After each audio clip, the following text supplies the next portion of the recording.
నమస్కారం. మా TV news కు స్వాగతం.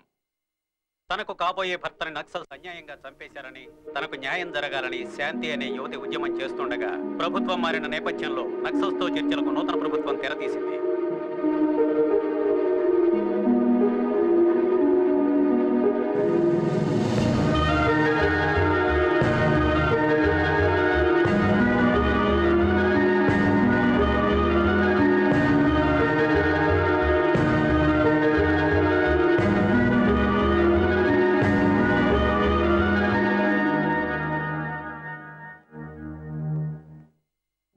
మా ప్రభుత్వం ఎంతో పారదర్శకంగా చిత్తశుద్ధితో వ్యవహరిస్తుందనడానికి ఈ చర్చలే నిదర్శనం.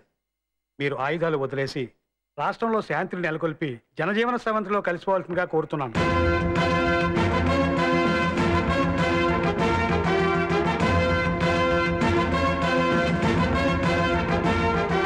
ఇక్కడికి ఈ అమ్మాయి ఎందుకు వచ్చింది? ఏదో ఎమర్జెన్సీ, 2 minutesలో మాట్లాడి పంపించేస్తాను. మీరు కూర్చోండి ప్లీజ్. సార్, నా పేరు శాంతి. నా కాబోయే భర్తను వీళ్ళు చంపేశారు. ఆ మాట కూడా వీళ్ళే ఒప్పుకున్నారు. కంప్లైంట్ ఇచ్చి 1 month అవుతున్నా ఇంతవరకు మీ పోలీస్ డిపార్ట్మెంట్ వీళ్ళని అరెస్ట్ చేయలేదు. ఎందుకో రీజన్ తెలీదు. పోనీ ఇంతకాలం వీళ్ళు పోలీసులకు దొరకకుండా తిరుగుతున్నారనుకోవచ్చు. కానీ ఇప్పుడు మీ కళ్ళ ముందే ఉన్నారుగా, వాళ్ళని అరెస్ట్ చేయొచ్చుగా. ఇది చాలా సెన్సిటివ్ ఇష్యూ అమ్మా. అందుకే వాళ్ళని అరెస్ట్ చేయడానికి కోర్టు నుంచి వారెంట్ కూడా తెచ్చాం. మోసం, దగా, కుట్ర, మా మీద కేసులన్నీ ఎత్తేస్తామని చెప్పి మమ్మల్ని చర్చలకు పిలిపించి ఉద్దేశపూర్వకంగా మా మీద కుట్ర పంతారా? మీ బుద్ధి పోలీసుకున్నారు కాదు. ప్రభుత్వం తరపున ఉన్న కేసులన్నీ ఎత్తేసాం. ఇది ప్రైవేట్ కేసు. ఈ కేసుకి మాకు సంబంధం లేదు. శభాష్ మంత్రి గారు, ప్రజల చేత ఎన్నుకోబడిన ప్రజాప్రతినిధులు మీరు. కానీ మీకు ప్రజలు పెట్టిన కేసుతో ఏమాత్రం సంబంధం లేదు. మీకు మీ ప్రభుత్వం కావాలి, ప్రభుత్వ పదవులు కావాలి. మీ అడుగులకి మడుగులొత్తడానికి ప్రభుత్వ యంత్రాంగం కావాలి. కానీ మీకోసం ఎండలో నిలబడి ఎన్నికల్లో ఓటేసి గెలిపించిన ప్రజలు మాత్రం అవసరం లేదు. ప్రజల్ని గాలికి వదిలేసి వీళ్ళతో చర్చలు జరిపి ప్రయోజనం ఏంటి? అయినా వీళ్ళేమడుగుతున్నారు? ప్రజల బాగోగులు చూడమంటున్నారు, అంతే కదా? అవును, అందుకే మా చర్చలు. మీరు ఎన్నికల్లో ప్రజలకు ఏం చెప్పి గెలిచారు? ప్రజల బాగోగులు చూస్తామనే కదా. అందులో అనుమానం ఏముంది? మా ప్రభుత్వం అహర్నిశలో అందుకే పనిచేస్తుంది. వాళ్ళు అడుగుతున్నది మీరు చేస్తామన్నది ఒకటే కదా? అవును, ఒకటే. ఒకటే అయినప్పుడు వాళ్ళు అడిగింది మీరు చేసేయండి. ఇక ఈ చర్చలు ఎందుకు? వీళ్ళెందుకు? ఈ ఉద్యమాలు ఎందుకు? చేయలేరు, మీరు చేయలేరు, మీరు చేయలేరు. చేయలేక కాదు, చెయ్యరు. అలా చేస్తే సామాన్య ప్రజలకి నాయకులకి తేడా ఉండదు కదా. ఏంటి మీరు మాట్లాడేది? మేము ప్రజల చేత ఎన్నుకోబడిన ప్రజాప్రతినిధులం. ప్రజల కోసమే శాంతి చర్చలు మొదలుపెట్టాం. ఈ టైంలో మీరు అనవసరంగా వచ్చి చర్చలకు విఘాతం కలిగిస్తున్నారు. దీనివల్ల ప్రజలు ఎంత నష్టపోతున్నారో మీకు తెలుసా? ప్రభుత్వాలు, పోలీసులు మాకు బద్ధ శత్రువులైనా ఈ చర్చల కోసం అడవులు వదిలిపెట్టి ఎందుకు దిగొచ్చామో తెలుసా? బడుగు, బలహీన, తాడిత, పీడిత, అట్టడుగు వర్గాల ప్రజల కోసం. ప్రజలు ప్రజలు అంటున్నారు. నిజంగా మీరు ప్రజల కోసమే పనిచేస్తున్నారా? 57 years నుంచి ప్రజల కోసం పనిచేస్తున్నామంటూ కుర్చీలలో కదల్లేక వదలకుండా రాజకీయ నాయకులు 35 years నుంచి అడవుల్లో కూర్చొని ఉద్యమం పేరుతో అమాయక ప్రజల జీవితాలతో ఆడుకుంటున్నారు.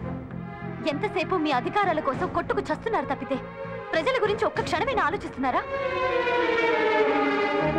ఓ పక్క రాజకీయ నాయకుల అన్యాయాలతోనూ, అక్రమాలతోనూ, లంచగొండితనంతోనూ, ఆశ్రిత పక్షపాతంతోనూ దేశాన్ని భ్రష్టు పట్టిస్తుంటే మరో పక్క నక్సలైట్లు హింసాకాండతో ప్రజలకి ప్రశాంతత అనేది లేకుండా చేస్తున్నారు. ఇవాళ పోలీసులు రాజకీయ నాయకులకి విఐపి ముసుగులోని గుండాల బందోబస్తుకి, వాళ్ళ ప్రాణాలు కాపాడడానికి మరియు నక్సలైట్లను చంపడానికే సరిపోతుంది. అలాంటప్పుడు ప్రజల్ని కాపాడాల్సిన పోలీసులు ప్రజలకి ఏం రక్షణ కల్పిస్తారు? పోలీసులు చంపారని నక్సలైట్లు, నక్సలైట్లు చంపారని పోలీసులు. మీలో మీరు ఒకరినొకరు చంపుకోవడానికి ట్రై చేస్తున్నారు తప్పితే ప్రజల గురించి ఏమైనా ఆలోచిస్తున్నారా? అసలు మీరు ఫ్యాక్షన్ లీడర్స్ లాగా ఇలా కొట్టుకుంటుంటే ప్రజలకు మీ మీద నమ్మకం ఎలా ఉంటుంది? గౌరవం ఇంకెక్కడ ఉంటుంది?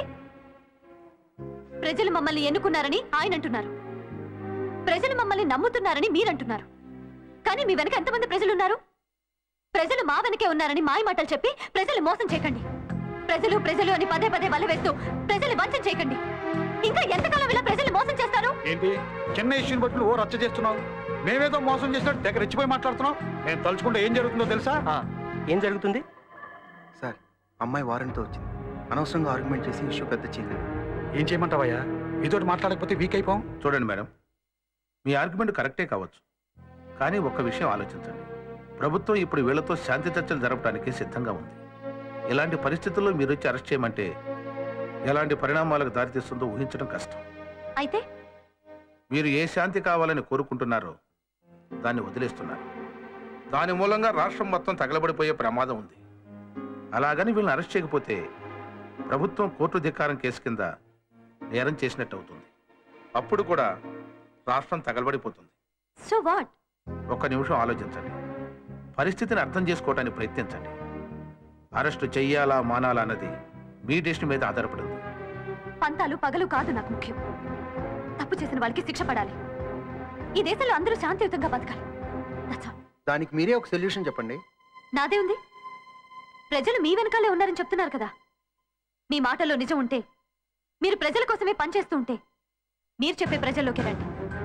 మీ వెనక ఎంతమంది ప్రజలు ఉన్నారో తేలిపోతుంది.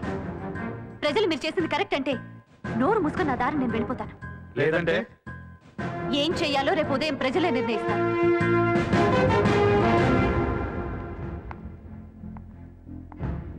మర్చిపోకండి, రేపు ఉదయం 10 గంటలకి హైదరాబాద్ గ్రౌండ్స్ లో ప్రజల దగ్గరికి. ప్రజలు మీ వెనుకున్నారో లేక మీ వెనుకున్నారో లేక ప్రజల వెనక ప్రజలే ఉన్నారో తేలిపోతుంది.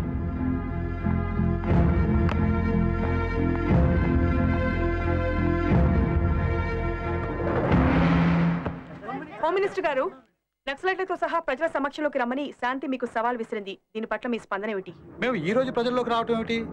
ప్రజలు మమ్మల్ని ఎన్నుకున్నారు, మాకు అధికారం ఇచ్చారు. మళ్ళీ ఇప్పుడు రమ్మనడం ఏమిటి? అంటే 5 ఏళ్లు పూర్తయ్యే వరకు మళ్ళీ ప్రజల సమక్షంలోకి రారా? అమ్మా, మీతో మాట్లాడటం మా వల్ల కాదు. మమ్మల్ని వదిలేయమ్మా. ఇంతకీ ప్రజల్ని రానిస్తారా రానివరా సార్? మమ్మల్ని వదిలేవయ్యా, వదిలే. నక్సలిజం చరిత్రలో మొట్టమొదటిసారి శాంతి అనే అమ్మాయి మిమ్మల్ని ప్రజల్లోకి రమ్మని సవాల్ విసిరింది. దీనిపై మీరేమనుకుంటున్నారు? ఓ చిన్న పొరపాటును అడ్డం పెట్టుకుని శాంతి మమ్మల్ని ప్రజల దగ్గర రమ్మనడం దుస్సాహసం. 35 సంవత్సరాలుగా ప్రజల కోసం పనిచేస్తున్న మమ్మల్ని కారణం చేస్తానంటే ప్రజలు పట్టించుకోరు. ఇది ఆ అమ్మాయి అమాయకత్వం. ప్రజలు రారు. రేపు ఉదయం 10 గంటలకి దేశ శాంతి కోసం హైదరాబాద్ గ్రౌండ్స్ లో ప్రజల మధ్యకు వస్తున్నాం. ఎలాగో మీరంతా అంత దూరం రాలేరు. మీ పనులు మానుకొని రమ్మని నేను అంటలేదు. ఎదుటివాడి సమస్య అంటే ఎప్పుడు గుమ్మం కూడా దాటని వాళ్ళు కనీసం రేపు 10 గంటలకి మీ ఇంటి గడపలు దాటి ఒక్క అడుగు ముందుకేయండి. ఆ చైతన్యం నా వాదానికి బలమిస్తుంది, మానవత్వానికి ఊపిరి పోస్తుంది, స్వచ్ఛమైన సమాజానికి నాంది పలుకుతుంది. ఇది ఓ వ్యక్తి అరణ్య రోదన కాదు, శతకోటి కంఠాల హృదయ ఘోష అని ఈ ప్రపంచానికి చాటి చెప్పండి. आप कितने ही बिजी क्यों ना हो, एक बार, सिर्फ एक बार इस समस्या के बारे में सोचिए. हमारे नेता या पुलिस क्या सच में हमारे लिए काम करते हैं? और अगर ये सही है तो फिर बीच में हमारी बलि क्यों चढ़ाई जाती है? Why are we tolerating all this?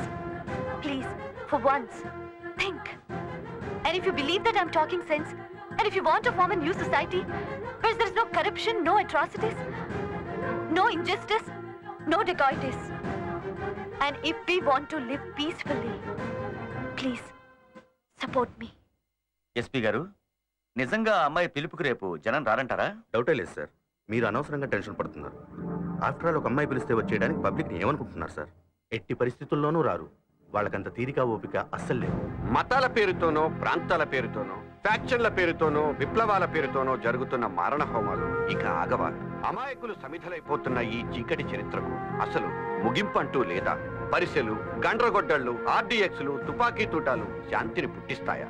అధికారంతోనో, కాకి బట్టలతోనో, అలీవ్ గ్రీన్ యూనిఫారాలతోనో చేస్తున్న విన్యాసాలకు, అరాచకాలకు సమాజంలో శాంతి పుట్టుకొస్తుందా?